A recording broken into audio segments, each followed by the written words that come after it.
இப்போ வரைக்கும் இது ஏன் சாமி இந்த விஷயத்தை இந்த இடத்துல சொல்றாருன்னா, பணக்கமிக படக்கரட மதத்தவள கஜக்கடவுள் பதத்துமுடனை நிகழத்து தெரிக்க வரமாகும்னா, நம்மளுடைய வாழ்க்கையும் கர்மவினைங்கிற சங்கிலினால கட்டியிருக்கு. இந்த கர்மவினைங்கிற சங்கிலி நம்ம என்ன நினைக்கிறோம்னா, ஒவ்வொரு சங்கிலியா அவுத்துட்டு இருக்கணும்னு நினைக்கிறோம். ஆனால் உங்களுக்கு ஒரு விஷயம் புரியல, நம்மளுக்கு ஒரு விஷயம் புரியல.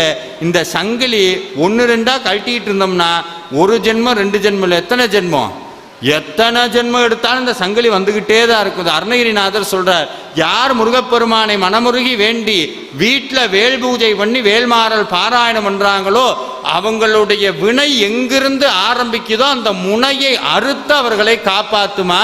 அதனால பணக்கைமுக படக்கரட மதத்தவள கஜக்கடவுள் சாமியினுடைய வேல். இப்ப சொல்லுங்க, வேலை வீட்டில் வைக்கலாமா வைக்கக்கூடாதா? இப்ப அதுல எலுமிச்சம்பழம் குத்தணுமா குத்தக்கூடாதா? ஏன் குத்த வேண்டாம்? நான் சொல்லலை, சாமியே சொல்றார். சூரபத்மனை கொல்லணும்னு வேல் போகுது, வேல் பாஞ்சு போகுது. எப்படி போச்சான்? இந்த நீங்க படிப்பீங்க, சலத்து வரும் அரக்க உடல் கொளுத்தவளர் பெருத்த கூட சிவத்ததொட எனச்சிகையில் விருப்பமோடு சூடும். நீ வாட உன் நெஞ்ச உருவி மாலையா போடுறேன்னு ஒரு நிறைய டைலாக் பேசுவோம்ல. இந்த டைலாக்கை முதல்ல செய்ய போனது வேல் தான். என்னது? சூரனுடைய குடலை உருவி மாலையா போடுறதுக்காக வேல் பாஞ்சுதான். பாஞ்சோன்னா வேல் பாஞ்சு அடுத்த நிமிஷம் என்னானா, மயிலாக மாறினா சேவலாக மாறினா.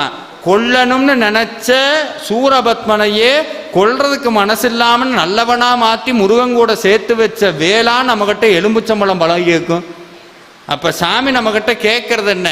நம்மளுடைய கர்ம வினையைத்தான் வேல் பலியாக எடுக்கும், கவலைகளை பலியாக எடுக்கும், வேதனையை பலியாக எடுக்கும். அதனால வேலுங்கிறது சாட்சாத் முருகனுடைய ஒரு